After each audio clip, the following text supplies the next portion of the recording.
అందరికీ నమస్కారం. Welcome to way to success by Sivakrishna. ఈరోజు బయాలజీకి సంబంధించినటువంటి టాపిక్తో మీ ముందుకు వస్తున్నాను. Group 1, group 2, group 3, group 4, SI constable వంటి పోటీ పరీక్షలలో జనరల్ స్టడీస్ సంబంధించినటువంటి సైన్స్ అండ్ టెక్నాలజీలో భాగంగా మనకి ఈ అంశం ఉంటుంది. సో ఈ బయాలజీ అనే ఈ సైన్స్ అండ్ టెక్నాలజీ అనే పార్ట్ మనకి జనరల్ స్టడీస్లో ఒక చాలా ఇంపార్టెంట్ టాపిక్ మనకి. సో సైన్స్ బ్యాక్గ్రౌండ్ ఉన్నటువంటి ఆస్పిరెంట్స్కి ఇది కొంత సులువైనప్పటికీ చాలామంది ఆర్ట్స్ బ్యాక్గ్రౌండ్ ఉన్నటువంటి ఆస్పిరెంట్స్ బయాలజీ విషయంలో కొంచెం నెగిటివ్గా ఆలోచిస్తుంటారు.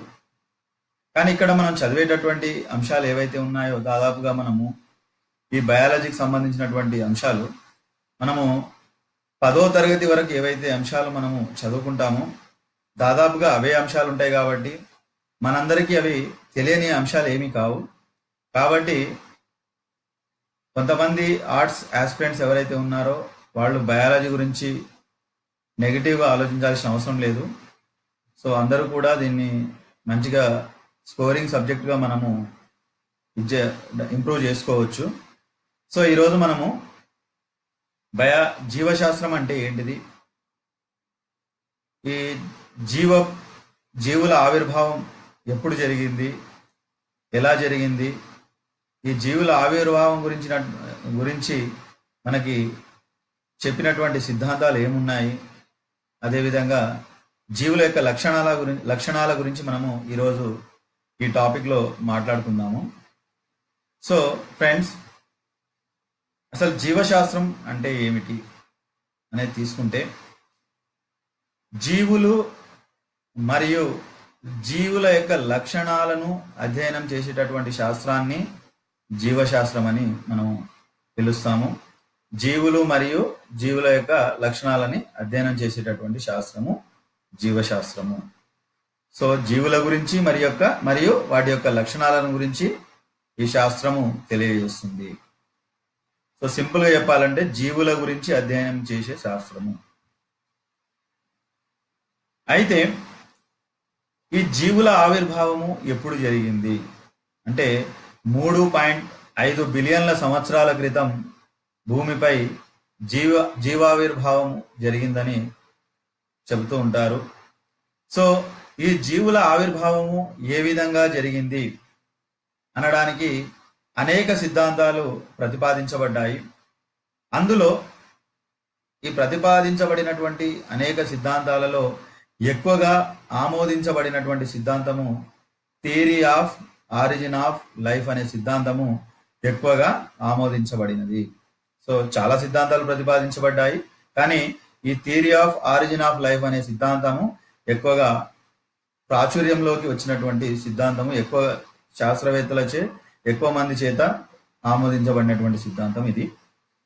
సో ఈ సిద్ధాంతాన్ని రష్యాకు చెందినటువంటి ఏఐ ఒపారిన్ మరియు ఇంగ్లాండ్కి చెందినటువంటి జేబిఎస్ హోల్డేన్ అనే ఇద్దరు శాస్త్రవేత్తలు ఈ సిద్ధాంతాన్ని ప్రతిపాదించడం జరిగింది. ఈ సిద్ధాంతం ప్రకారము భూమిపై జీవ ఆవిర్భావానికి ముందు జీవ రసాయన చర్యలు జరిగాయి. ఆ జీవ రసాయన చర్యల ద్వారా జీవుల యొక్క ఆవిర్భావం జరిగిందని ఈ సిద్ధాంతం ప్రతిపాదించడం జరిగింది.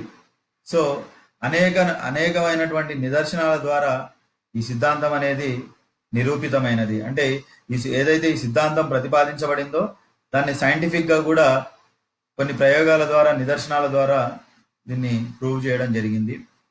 సో అంటే ఈ సిద్ధాంతానికి సంబంధించి అంటే ఎలా ప్రూవ్ చేశారంటే, అంటే పూర్వకాలంలో భూమి మీద ఉన్నటువంటి వాతావరణాన్ని, కృత్రిమ వాతావరణాన్ని, అప్పుడు ఎలాంటి వాతావరణం ఉందో ఇంతకుముందు అలాంటి వాతావరణాన్ని సృష్టించి ఈ సిద్ధాంతాన్ని నిరూపించడం జరిగింది.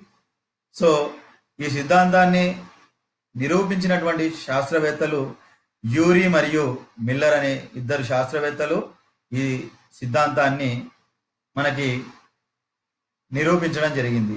ఈ theory of origin of life అనే సిద్ధాంతాన్ని నిరూపించినటువంటి శాస్త్రవేత్తలు ఎవరంటే యూరీ మరియు మిల్లర్ అనేటువంటి శాస్త్రవేత్తలు ఈ సిద్ధాంతాన్ని నిరూపించడం జరిగింది.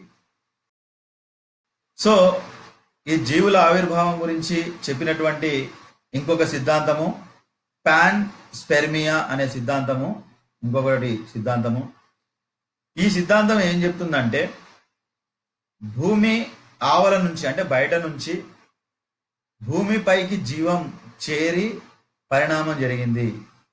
అంటే భూమి మీద జీవుల ఆవిర్భావం జరగలేదు, భూమి ఆవల నుంచి కొన్ని జీవులు చేరి ఇక్కడ పరిణామ క్రమంలో వివిధ రకాల జాతులు ఏర్పడ్డాయనేది ఈ సిద్ధాంతం చెప్తుంది.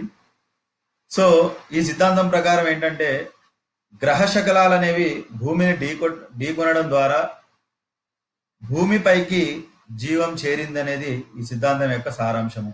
అంటే ఈ సిద్ధాంతం ప్రకారం ఏంటంటే జీవం అనేది భూమిపై ఆవిర్భావం జరగలేదు. ఈ జీవం అనేది, ఈ జీవరాశి అనేది భూమి యొక్క ఆవల వైపు నుంచి భూమికి చేరి పరిణామ క్రమంలో అంటే పరిణామం చేసు అంటే మార్పులు జరిపి భూమి మీద అనేక జాతులు ఆవిర్భావం జరిగిందని చెప్పేసి ఈ పాన్ స్పెర్మియా అనే సిద్ధాంతము మనకి తెలియజేస్తుంది. సో ఫ్రెండ్స్, జీవావిర్భావం గురించి మనం ఇప్పుడు మాట్లాడుకున్నటువంటి సిద్ధాంతాలు రెండు. ఒకటి theory of origin of life అనే సిద్ధాంతము, రెండవది పాన్ స్పెర్మియా సిద్ధాంతము. ఇక మనము జీవావిర్భావం ఎప్పుడు జరిగింది, జీవుల ఆవిర్భావాన్ని ప్రతిపాదించినటువంటి సిద్ధాంతాలు, ముఖ్యమైనటువంటి సిద్ధాంతాలు ఏమున్నాయో మనం మాట్లాడుకున్నాము. నెక్స్ట్ మనము జీవుల లక్షణాలు ఏంటివి, అసలు ఏ లక్షణాలు ఉంటే అసలు జీవి అంటే ఏంటిది, మనము దాన్ని జీవి అంటే ప్రాణం ఉన్నది జీవరాశి అని మనం ఎలా చెప్పగలుగుతాము, ఎటువంటి లక్షణాలు ఉంటే దాన్ని మనము జీవిగా భావించవచ్చు.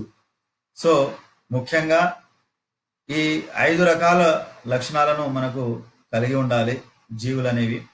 ఒకటి, పెరుగుదలను చూపెట్టాలి, అదేవిధంగా చలనం ఉండాలి, అదేవిధంగా జీవక్రియలు నిర్వహించుకోవాలి, అదేవిధంగా క్షోభ్యతను కలిగి ఉండాలి. అంటే క్షోభ్యత అంటే వాతావరణంలో ఉన్నటువంటి కారకాల ద్వారా ప్రభావితం కావాలి. సో క్షోభ్యత అనే టాపిక్ గురించి మనం నెక్స్ట్ మాట్లాడుకుంటాము. సో వాతావరణ కారకాలు జీవరాశులపై ఏ విధంగా ప్రభావం చూపుతాయనేది మనం క్షోభ్యతలో చదువుకుంటాము. అదేవిధంగా ప్రత్యుత్పత్తిని జరుపుకోవాలి. ఒక జీవికి ఉండవలసినటువంటి లక్షణాలు, ఈ 5 లక్షణాలు ఉంటేనే మనం దాన్ని జీవిగా పరిగణిస్తాము. ఏ లక్షణాలు ఉండాలి? పెరుగుదల, చలనము, జీవక్రియ, క్షోభ్యత, 5వది ప్రత్యుత్పత్తి. సో ఈ లక్షణాలు మనకి కంపల్సరిగా జీవులకు ఉండాలి. ఇందులో జీవుల యొక్క లక్షణాలలో ఈరోజు మనము పెరుగుదల అనే లక్షణం గురించి మనము మాట్లాడుకుందాము. సో జీవుల లక్షణాల్లో పెరుగుదల అనే లక్షణం గురించి మనం మాట్లాడుకుంటే, సో మనందరికీ తెలిసిందే పెరుగుదల అనే మాట. ఒక జీవి పుట్టుక నుండి మరణం వరకు ప్రదర్శించేటటువంటి అన్ని పురోగమన మరియు తిరోగమన మార్పులను కలిపి పెరుగుదల అంటారు. సో ఈ పెరుగుదల అనేది మనకి నిర్మాణాత్మకంగా అంటే సైజులో ఉండొచ్చు, అదేవిధంగా క్రియాత్మకంగా ఉండొచ్చు. సో ఒక జీవి పుట్టుక నుండి అది చనిపోయేంత వరకు ప్రదర్శించేటటువంటి అన్ని రకాల పురోగమన మరియు తిరోగమన మార్పులను మనము పెరుగుదల అని పిలుస్తాము. సో ఈ పెరుగుదల అనేది ఎలా ఉంటుంది? నిర్మాణాత్మకంగా ఉండొచ్చు, క్రియాత్మకంగా ఉండొచ్చు. సో మనకి అనేక రకాలైనటువంటి జాతులు మనకి భూమి మీద ఉన్నాయి. సో ఈ జీవులన్నింటిలో కూడా పెరుగుదల రేట్ అనేది ఒకే విధంగా ఉండదు.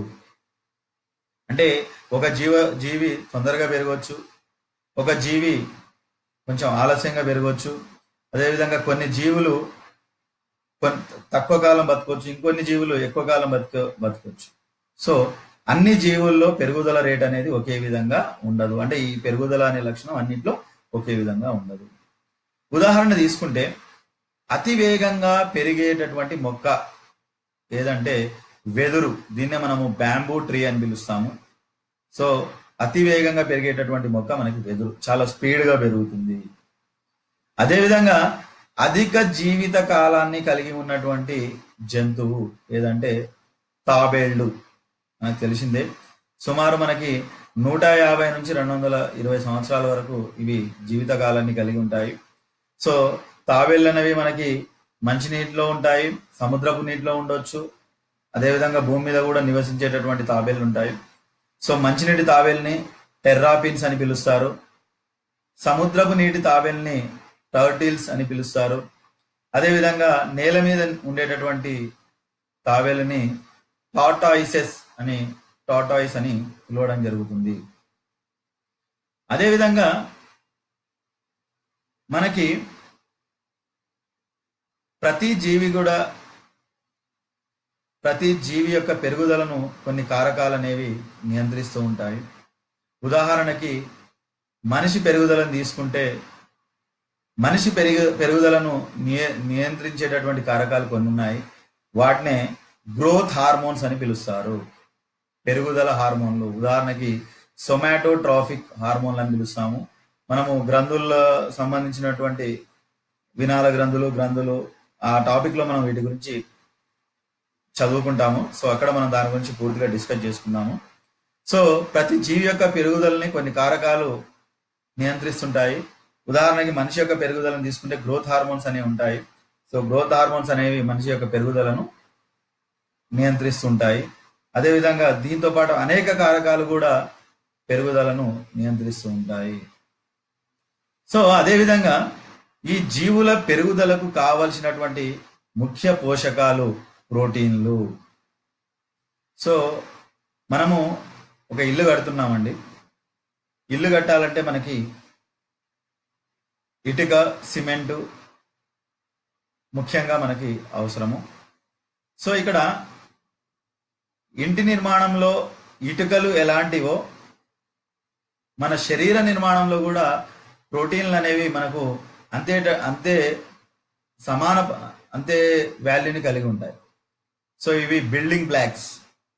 అంటే మామూలుగా ఒక శరీర నిర్మాణంలో ఇవి మనకి మన ఇంటి నిర్మాణంలో ఇటుకలు ఎలాంటి పాత్రను పోషిస్తాయో ప్రోటీన్స్ కూడా మనకి అలాంటి పాత్రని వీటిని మనం బిల్డింగ్ బ్లాక్స్ అని పిలుస్తాం, ప్రోటీన్స్ని. సో ఇవి పెరుగుదలకు కావలసినటువంటి ముఖ్య పోషకాలు ప్రోటీన్లు. అయితే చిన్న పిల్లల్లో మనకి ప్రోటీన్ల లోపం వల్ల కొంతమంది పోషకాహారం సరిగా లభించక మనకి చిన్నారుల్లో ప్రోటీన్ లోపం వల్ల పెరుగుదల కుంటుపడుతుంది. అంటే పెరుగుదల అనేది మందగిస్తుంది. ఆ స్థితిని క్యాషియార్కర్ అంటారు. సో ప్రోటీన్ల లోపం ద్వారా చిన్నారుల్లో పెరుగుదల కుంటుపడే పరిస్థితిని ఏమంటారంటే క్యాషియార్కర్ అని మనము పిలుస్తాము. తర్వాత మనిషితో పాటే అనేక ఇతర జంతువులు మనకి సో డెవలప్మెంట్ అంతా మనకి తల్లి గర్భంలోనే జరుగుతుంది. సో గర్భంలో జరిగేటటువంటి ఈ పిండాభివృద్ధి గురించి అధ్యయనం చేసేటటువంటి శాస్త్రాన్ని ఎంబ్రియాలజీ అని అంటాము. దీన్నే మనము పిండోత్పత్తి శాస్త్రము అని పిలుస్తాము. సో గర్భాశయంలో జరిగేటటువంటి పిండాభివృద్ధిని గురించి అధ్యయనం చేసేటటువంటి శాస్త్రాన్ని ఎంబ్రియాలజీ అని పిలుస్తాము. అదేవిధంగా పిండాభివృద్ధిలో అనేక రకమైనటువంటి సమస్యలు రావచ్చు. అక్కడ వచ్చేటటువంటి ఆ సమస్యల గురించి అధ్యయనం చేసేటటువంటి శాస్త్రాన్ని టెరటాలజీ అని పిలుస్తాము. సో ఈ పదాలు చాలా ఇంపార్టెంట్ అండి. పిండాభివృద్ధిలో తలెత్తేటటువంటి వైపరీత్యాలు కానీ లేదా సమస్యల గురించి చదివేటటువంటి శాస్త్రాన్ని మనము టెరటాలజీ అని పిలుస్తాము. సో ఈ వైపరీత్యాలు జరగడానికి కారణమైనటువంటి కారకాలను టెరటోజన్స్ అంటాం. టెరటోజన్స్. సో ఇది మనకి వైపరీత్యాలకు సంబంధించినటువంటి అంటే వాటి వైపరీత్యాల కారణమైనటువంటి కారకాలు టెరటోజన్స్. అదేవిధంగా వృద్ధాప్య సమస్యల గురించి అధ్యయనం చేసేటటువంటి శాస్త్రాన్ని జెరంటాలజీ అని పిలుస్తాం. జెరంటాలజీ ఇది చాలా రిపీటెడ్గా అడిగినటువంటి బిట్ అండి. ప్రీవియస్ ఎగ్జామ్లలో వృద్ధాప్య సమస్యల గురించి అధ్యయనం చేసే శాస్త్రాన్ని జెరంటాలజీ అని పిలుస్తారని చాలా రిపీటెడ్గా ప్రీవియస్గా అడిగినటువంటి సందర్భాలు చాలా ఉన్నాయి. సో వృద్ధాప్యంలో మనకి మనిషి కండరాలలో అధిక మొత్తంలో ఏర్పడేటటువంటి ప్రోటీన్లు ఏమంటే కొల్లాజెన్లు మనకి అధికంగా ఏర్పడతాయి. అయితే కొంతమంది పిల్లల్లో 18 నెలల వయస్సుకే అంటే 2 సంవత్సరాల లోపు పిల్లల్లోనే వృద్ధాప్య లక్షణాలు అనేవి స్టార్ట్ అవుతాయి. దాదాపుగా 10 నుంచి 14 సంవత్సరాల మధ్యనే అంతవరకే వాళ్ళ యొక్క లైఫ్ టైం ఉండి కొంతమంది చనిపోతూ ఉంటారు పిల్లలు. ఇలాంటి వైపరీత్యాన్ని ప్రొజీరియా అని పిలుస్తారు. ప్రొజీరియా అంటే 18 నెలల అంటే చిన్న వయసులోనే 2 సంవత్సరాల లోపు వయసులోనే వృద్ధాప్య లక్షణాలు వచ్చి 10 నుంచి 14 సంవత్సరాలు వచ్చే సమయానికి శిశువులు మరణిస్తూ ఉంటారు. ఇటువంటి వైపరీత్యాన్ని మనము ప్రొజీరియా లేదా హచిన్సన్స్ గిల్ఫోర్డ్ సిండ్రోమ్ అని మనము పిలుస్తాము. ఇది కూడా రిపీటెడ్గా అడిగినటువంటి బిట్ ఇది. సో ప్రీవియస్ ఎగ్జామ్లలో రిపీటెడ్గా అడిగినటువంటి బిట్ మనకి ఇది. సో ఫ్రెండ్స్, ఈరోజు నేను చెప్పినటువంటి టాపిక్ నుంచి రిపీటెడ్గా మనకి ఇంతకుముందు ప్రీవియస్ క్వశ్చన్లలో బిట్ల పడడం జరిగింది. సో ఈరోజు మనము ఈ క్లాస్లో మనం ఏం మాట్లాడుకున్నామంటే జీవశాస్త్రం అంటే ఏమిటి, జీవుల ఆవిర్భావము ఎప్పుడు జరిగింది, ఆవిర్భావానికి సంబంధించినటువంటి సిద్ధాంతాలు ఏమున్నాయి, ముఖ్యమైనటువంటి సిద్ధాంతాల గురించి మాట్లాడుకున్నాము. అదేవిధంగా జీవుల లక్షణాలు ఏవైతే ఉన్నాయో 5 లక్షణాలు మనం ఇక్కడ పేర్కొన్నాము. అందులో ఈరోజు మనము పెరుగుదల అనే లక్షణం గురించి డిస్కస్ చేసుకున్నాము. మిగతా 4 లక్షణాల గురించి మనం రేపు మాట్లాడుకుందాము. సో ఈ పెరుగుదలలో కొన్ని మనకి ఇంపార్టెంట్ పాయింట్స్ ఉన్నాయి.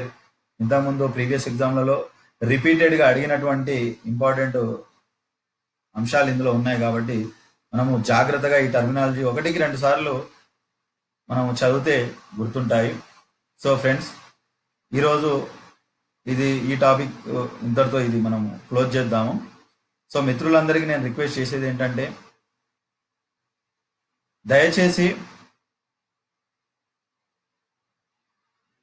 వే టు సక్సెస్ బై శివకృష్ణ అనే ఛానల్ని మీరు సబ్స్క్రైబ్ చేసుకోండి. తర్వాత మన మిత్రులు ఎవరైతే ఉన్నారో కాంపిటేటివ్ ఎగ్జామ్కి ప్రిపేర్ అవుతున్నారో వాళ్ళ చేత కూడా సబ్స్క్రైబ్ చేసుకోండి. ఖచ్చితంగా ఇప్పుడు నేను ఏవైతే పీడిఎఫ్లో అప్లోడ్ చేస్తున్నానో అవన్నీ నేను రాసుకున్నటువంటి నోట్స్లే. నా దగ్గర ఆల్ సబ్జెక్ట్స్ ఉన్నాయండి. సో ఖచ్చితంగా నేను ప్రతి టాపిక్ నేను ఎక్స్ప్లెయిన్ చేస్తాను. అదేవిధంగా నా నోట్స్లకు సంబంధించిన పీడిఎఫ్లు మీకు పెడుతూ ఉంటాను. సో ఖచ్చితంగా మీకు ఇది హెల్ప్ఫుల్ అవుతుంది.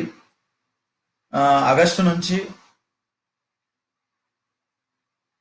ఎకానమీ క్లాసులు కూడా స్టార్ట్ అవుతాయి. మా మిత్రుడు ఒకతను జగదీశ్వర్ రాజు అని గ్రూప్ 1 సక్సెస్ అయినటువంటి క్యాండిడేట్ మనకు ఉన్నారు.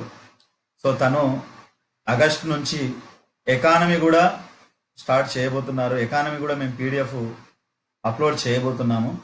సో తను కంప్లీట్గా ఇండియన్, తెలంగాణ ఎకానమీ, అదేవిధంగా గ్రూప్ 2కి సంబంధించినటువంటి అభివృద్ధి స్థానభ్రంశం అనే టాపిక్ ఏదైతే ఉందో ఆ 3 అంశాలు కూడా తను డీల్ చేయబోతున్నాడు. సో తను మంచి ఎక్స్పీరియన్స్, అదేవిధంగా ఇప్పటికీ గ్రూప్ 2, గ్రూప్ 1 తర్వాత డిఎస్సి వంటి ఎగ్జామ్లలో సక్సెస్ అయ్యి మంచి అనుభవాన్ని కలిగినటువంటి ఆస్పిరెంట్ మనకి. సో తను ఖచ్చితంగా మనకు హెల్ప్ఫుల్ అవుతాడు. ఎకానమీ నేను రాసినటువంటి నోట్స్లు తర్వాత తను కూడా దాన్ని కొంత అప్డేట్ చేసి ఆగస్ట్ నుంచి తను మన ఛానల్లో ఏదైతే ఉందో అందులో క్లాసెస్ పెట్టబోతున్నాడు.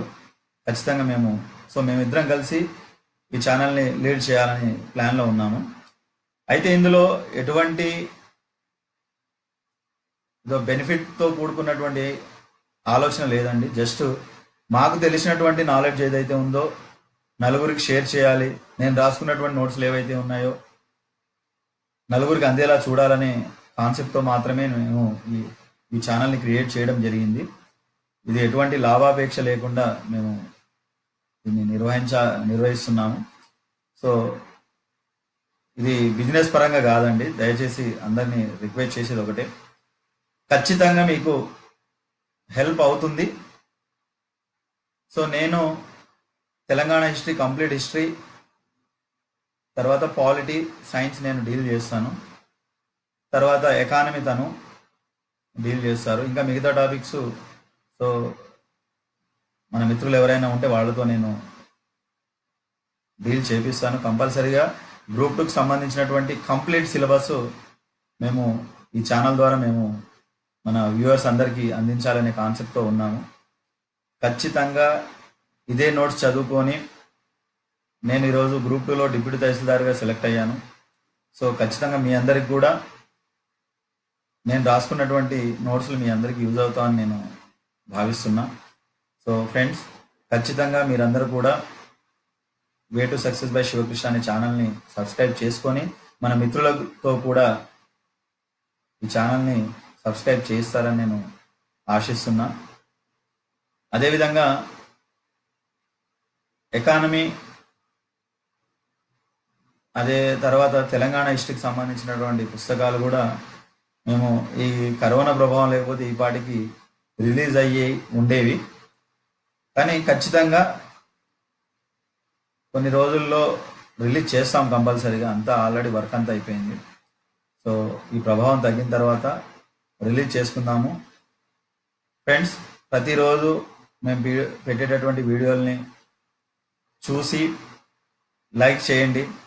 అదేవిధంగా సబ్స్క్రైబ్ చేయని వాళ్ళు ఉంటే చేసుకోండి. అదేవిధంగా బెల్ బటన్ని నొక్కండి. దానివల్ల మేము కొత్తగా పెట్టేటటువంటి వీడియోలు ఏవైతే ఉన్నాయో మీకు దానికి సంబంధించినటువంటి నోటిఫికేషన్స్ మీకు వస్తాయి. ఓకే ఫ్రెండ్స్, మీరందరూ కూడా నేను చేసేటటువంటి ఈ ప్రయత్నాన్ని ఎంకరేజ్ చేయండి. మనందరం కలిసి కూడా ఎంతోమందికి సహాయపడవచ్చు. So thank you friends.